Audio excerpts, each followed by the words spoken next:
থেকে দুজন ব্যক্তি নদীর ওপারে গেছে, যায় মাছ মারছে।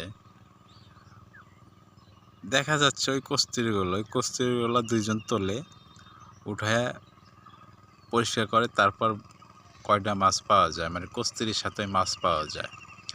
মানে ওই হেসি জাল তল দিয়ে দেয়, কস্তুরী দিয়ে উপরে উঠানোর পর জেগে তুলে কস্তুরীরা ফেলে দেয়। তারপর বোঝা যায় ওই কস্তুরীর সাথে যে বালা থাকে, ওর সাথে ইচা মাছ, গোচই মাছ এগুলো পাওয়া যায়। কিন্তু এখন একটা আজান দিয়ে দিচ্ছে।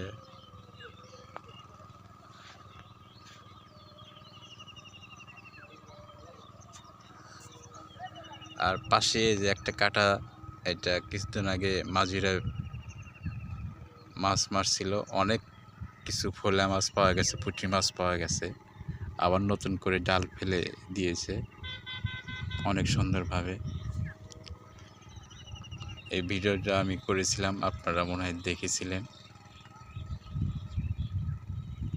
এটা নদীর ভিতরে কাটা দিয়েছে, মনে হচ্ছে একটা খালের মতন দেখা যাচ্ছে নদীটা, কারণ পানিটা অনেক কমে গেছে, সেই জন্য খালের মতন দেখা যায়। তাছাড়া পানি যদি বর্ষার সিজন আসে, ওই যে কালেক্টর গাছগুলো দেখা যায়, ওই পর্যন্ত পানি হয়। তখন নদীর পানি ভরপুর হয়ে যায়, তখন নদীটা দেখতে অনেক সুন্দর লাগে। এখন পানি কমে গেছে, হেঁটে দুজন ওই যে মাছ মারতে গেছে, দেখেন এই ওপর থেকে ওই যে হেসি জাল দিয়ে মাছ মারছে কীভাবে দেখুন।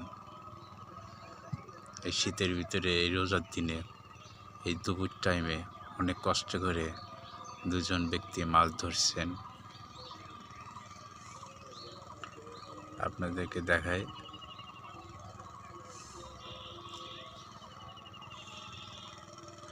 বাইশটা কস্তুরীগুলো তোলে যে এইগুলো, ওগুলো বাদ দিয়ে লাভ আছে।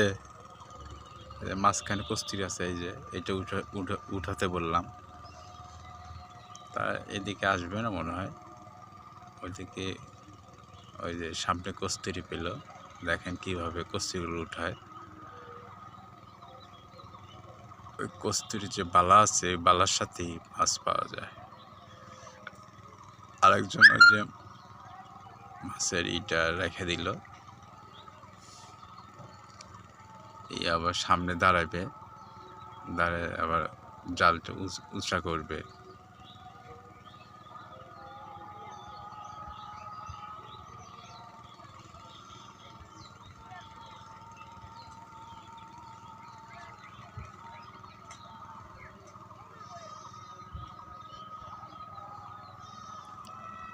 ওখানে সুন্দরভাবে তিনটা মহিলা বসে আছে নদীর ধারে। আর ওইগুলো দেখতেছেন, ওটা হচ্ছে আপনার বগুড়া জেলা, শেরপুর থানা, ওটা হচ্ছে সীমাবাড়ি ইউনিয়ন। আর আমরা আছি হচ্ছে সিরাজগঞ্জ জেলা।